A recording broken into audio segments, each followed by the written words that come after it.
કરવામાં આવે તો ભગવાન સ્વામિનારાયણના 245મા પ્રાગટ્ય દિનની પૂર્વ સંધ્યાએ પ્રતિવર્ષની માફક સાંજે વડોદરા શહેરના રાજમાર્ગો BAPS સંસ્થાના યુવા યુવતીઓ દ્વારા ભવ્ય બાઇક યાત્રાનું આયોજન કરવામાં આવ્યું। છાણી ગામમાંથી આરંભેલા યાત્રા 15 કિલોમીટરનું અંતર કાપી સાંજે અટાલદરા મંદિર પહોંચી 2 સુશોભિત કલાત્મક રથમાં ભગવાન સ્વામિનારાયણ અને અક્ષર પુરુષોત્તમ મહારાજની પ્રતિમાઓ એક રથમાં 20 ઉપરાંત સંતો ઉપરાંત 120 દ્વિચક્રીય વાહન પર સફાધારી યુવાનો અને 120 વાહનો પર યુવતીઓએ ભગવાન સ્વામિનારાયણના જયકાર સાથે રૂપી ઉદ્યોગ અને તેની અંદર યુવક યુવતીઓ મોટી સંખ્યામાં હાજર રહ્યા।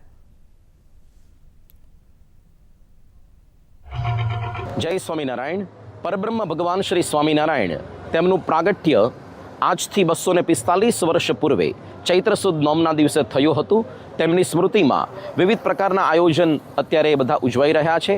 તે પૈકી આજે સમગ્ર વડોદરાના રાજમાર્ગ ઉપર 250થી વધુ યુવા યુવતીઓ દ્વારા બાઇક રેલીનું આયોજન થયું છે। આજથી 200 વર્ષ પૂર્વે અહીં જ વડોદરાના ગાયકવાડ સરકાર તેમણે ભગવાન શ્રી સ્વામિનારાયણની ભવ્ય સવારી છાણી ગામ, કારણ કે એ વખતે વડોદરા શહેરનું પ્રવેશદ્વાર છાણી ગામ હતું, ત્યાંથી રાજમહેલ સુધી હાથી પર ભવ્ય સવારી કાઢી હતી। એને આ વર્ષે 200 વર્ષ પૂર્ણ થઈ રહ્યા છે। તેમની સ્મૃતિમાં આજે 250થી વધુ બાઇક ની ઉપર સવાર એવા યુવા યુવતીઓ સમગ્ર વડોદરાના રાજમાર્ગ પર ભવ્ય ભગવાન સ્વામિનારાયણની સમાધિ આ સવારીની અંદર તે લોકો બધા સામેલ થવાના છે અને સમગ્ર વડોદરાના નગરજનો પર ભગવાન સ્વામિનારાયણની દ્રષ્ટિ પડશે। તમામને ભગવાન સ્વામિનારાયણના આશીર્વાદ મળશે। આજે સાંજે 4 વાગે અત્યારે હમણાં આ બાઇક રેલીનો પ્રારંભ થશે। સાંજે 7 વાગે BAPS સ્વામિનારાયણ મંદિર અટલાદરાની અંદર બાઇક રેલીનો વિરામ થશે। આવતીકાલે સમગ્ર દિવસ દરમિયાન વિવિધ ભક્તિપૂર્ણ આયોજનો થઈ રહ્યા છે।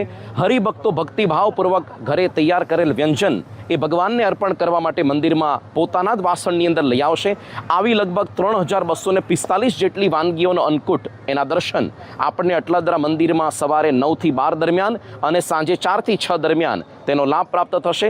બપોરે ઘણા બધા રાજકીય સામાજિક આગેવાનો અને ઘણા બધા ધર્મગુરુઓ તેમની હાજરીમાં બપોરે 12 વાગે અટલાદરા મંદિરે રામ જન્મોત્સવની ભવ્ય આરતીનો લાભ પ્રાપ્ત થશે અને રાત્રે સ્વામિનારાયણ જયંતિની મુખ્ય સભા એનો લાભ આપણને 7:30 થી 10 વાગ્યા દરમિયાન પ્રાપ્ત થશે અને મંદિર ઉપર 10 ને 10 વાગે ભગવાન સ્વામિનારાયણની પ્રાગટ્યની આરતીનો લાભ મળશે। આપણે પણ સૌ અવશ્ય દર્શને પધારીએ, ઉત્સવની અંદર સંમિલિત થઈએ એવી આપ સૌને વિનંતી છે। જય સ્વામી।